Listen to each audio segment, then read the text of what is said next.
The Second Amendment, or the right to bear arms, was passed by Congress September 25th, 1791, and was officially valid from December 15th, 1791. The actual Second Amendment is only 27 words long and says, "A well-regulated militia being necessary to the security of a free state, the right of the people to keep and bear arms shall not be infringed." Americans have since the Second Amendment as a right for the individual since it became effective.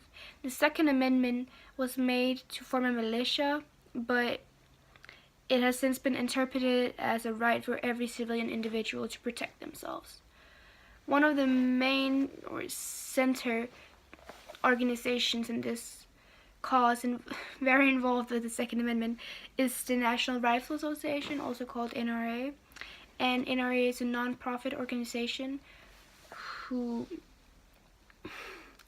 advocates for gun rights, and the NRA was founded to advance rifle marksmanship, and today the NRA is one of the biggest political forces and the #1 defender of the Second Amendment.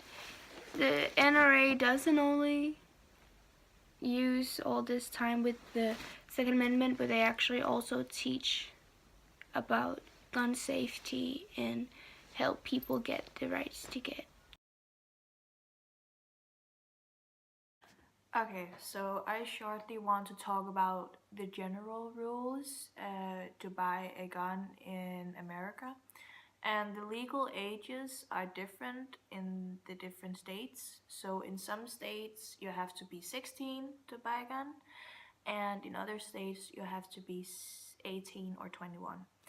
And when you have to buy a gun in a store, they usually want you to take a background check where you have to fill out some sort of certificate or paper where they ask you personal questions like name and address and all that, but also questions like, have you ever been convicted to felony? So they basically want to know if you have done any sort of crime in your past. And after that, they call the FBI so they can check your criminal record through a database called NYCS, which stands for the National Instant Criminal Background Check System.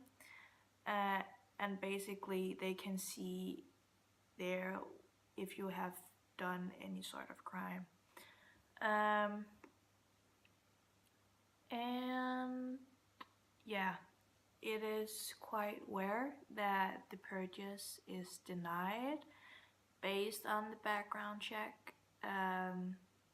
So there are many that gets through the background check even though they have done some sort of crime. So yeah, there is also a thing called a gun show. And a gun show is some sort of market where you can meet up and you can buy guns from each other. And there you don't need to take this background check because it's a private trade. And there are many gun shows in many different states. And there are many people that live nearby these gun shows, so it is quite simple to get a gun in America, and you don't need any sort of license and all that. You basically just have to take this background check, at least if you buy it at a gun show. School shootings in the United States is a very big problem. Throughout the years there have been a lot, and since 2013 there have been around 290 school shootings. The most known school shooting occurred at Columbine High School in Littleton, Colorado. It happened on April 20th, 1999. Two of the students, Eric Harris and Dylan Klebold, made home videos of them preparing for the school shooting and talking about what they wanted to do. They ended up killing 12 people and hurting more than 20 others before they committed suicide with gunshot wounds to the head. The most common reason for these school shootings to happen is that students has some sort of hate to the school, if it's just a school or the students, teachers, whatever, and they have a mental health problem, and they get inspiration from all these violent games they play. And it's not hard for them to access a gun because most houses have at least one, or they can easily go out and buy one. Some states you can buy a gun as a 16-year-old.